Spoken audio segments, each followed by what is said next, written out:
L'exploitation, donc Fougeray de Beauclerc, c'est en fait le nom de mon épouse.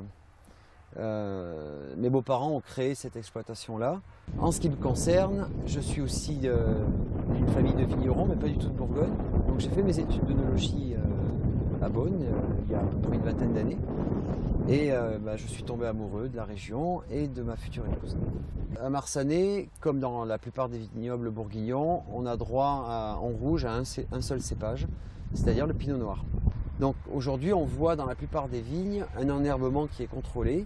Il n'y a aucune règle préétablie qui nous impose de faire de cette manière-là, sauf que c'est un choix qui est personnel, mais du coup qui se rend un petit peu plus important au niveau de la commune. Y compris même la commune qui a décidé aussi de ne pas utiliser de désherbant sur la voirie, etc. Voilà, donc c'est une prise de conscience collective et qui de toute façon à terme améliorera toujours la qualité de nos vins par la suite.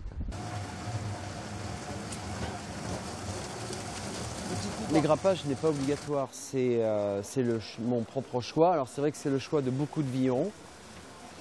Simplement, j'estime qu'en laissant les rafles, on apporterait des tanins, mais des tanins plutôt secs.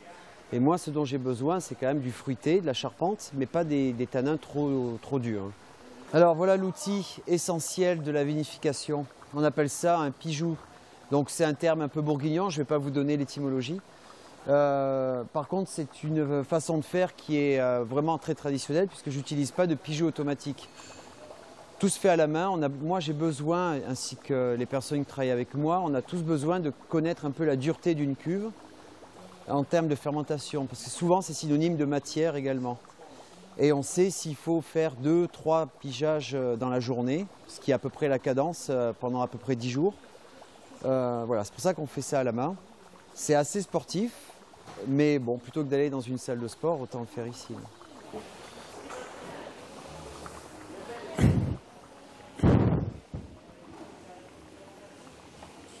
Donc on peut descendre à 1,80 m. Le plus dur, c'est de faire le premier trou.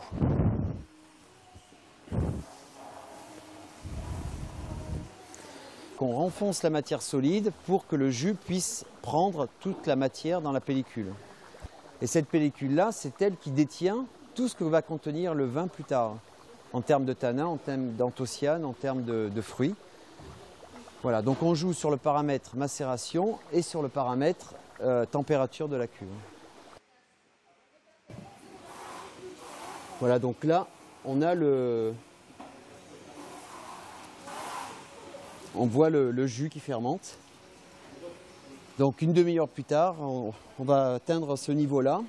Et dans 2 heures, le chapeau sera remonté à nouveau. Chaque vigneron a peut-être un peu son style, conscient ou inconsciemment. Ce que j'aime bien dans les vins rouges, on va parler des vins rouges, c'est avoir à la fois ce côté fruité qui vous donne envie d'aller voir plus loin dans la dégustation.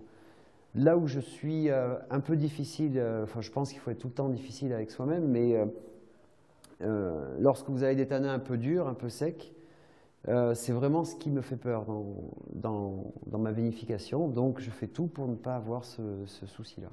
Donc du fruit, de l'élégance, mais aussi de la force. Eh bien aujourd'hui on va déguster le Marsanais Saint-Jacques. Donc on est sur le millésime 2009, qui est à la fois un vin qui est relativement jeune, puisqu'il a été mis en bouteille au printemps, mais qui pourra avoir une garde quand même très longue. Alors la particularité souvent sur Marsanais qu'on retrouve dans ce verre-là, c'est vraiment le fruit rouge. Donc on est sur des notes souvent de fraises, de framboises. En plus des fruits noirs sur ce millésime 2009 qui est synonyme quand même de belle concentration.